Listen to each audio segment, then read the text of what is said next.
The Adventures of Marco Polo. I have only told half of what I saw, for I knew I would not be believed. That was Marco Polo's brilliant remark after living a majestic and magnificent life of travel and adventure. Marco Polo was known for being a successful merchant and traveling all over Asia, especially China, and also for being a spectacular and significant storyteller and author. Kublai Khan, who was the Emperor of China, made Marco Polo an ambassador while also being a regional governor.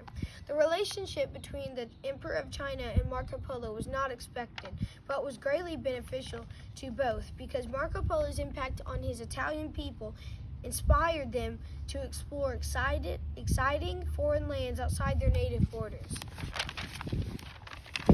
Marco Polo was born in Venice, Italy in 1254 to a family of wealthy and profitable merchants. His mom, Nicole Anna Diffuse, tragically died when Marco Polo was only a baby. Niccolo, who was Marco Polo's dad, and Maffeo, his uncle, ventured to many distant lands, including China. Because his father and uncle were gone for incredibly long periods of time, Marco Polo was 15 when he first gazed eyes upon his father. 2 years later, when Marco Polo was 17, he joined his father and uncle, and they set off for Marco's first voyage to China. For Europeans, China was on the other side of the world. Nevertheless, it was worth traveling to, there due to the rare and exquisite treasures available. The road to China was named the Silk Road because the road received its name because China was the only country where the coveted silk was made. Because China was so far away, it could take 5 years to travel there. The other side of the Silk Road contained gold, cloves, ginger, jade, and rare magnificent flowers, rugs with confusing patterns, and the shining silk cloth that only the Chinese knew how to make. These treasures, which were adored by Europeans, were mysterious and incredibly rare. Kublai Khan, knew that the Polos were traveling on the Silk Road, would be met with many bandits, and the journey was treacherous. He also understood that trading with Europe would make China even more prosperous.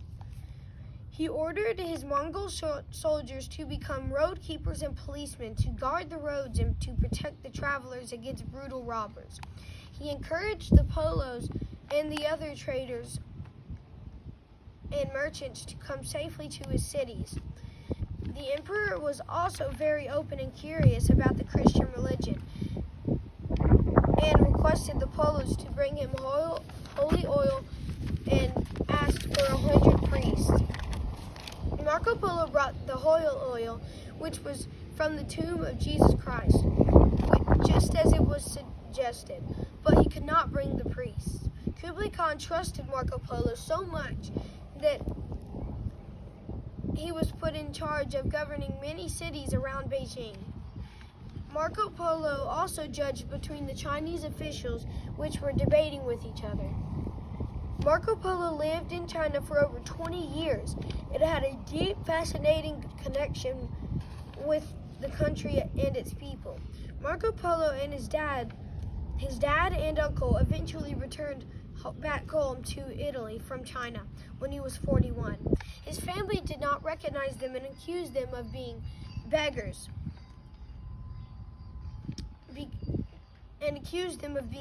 Because of their terribly torn and tattered clothes. Their family only believed them when they showed some of the precious protected jewels which had been sewn into the seams of their dirty and worn clothes. Soon after returning home to Venice,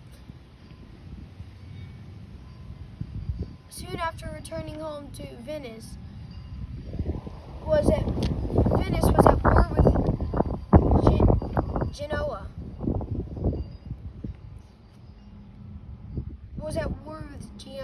Marco Polo volunteered to help. He was ranked commander of the Venetian galley ship. Marco Polo was captured and was pitched into a dirty jail cell and began to tell his amazing stories about his adventures in China with his cellmate, Rustichello, who was also a proficient ghostwriter. He told his almost unbelievable stories about his 20 years in China and his leadership, with the Emperor of China,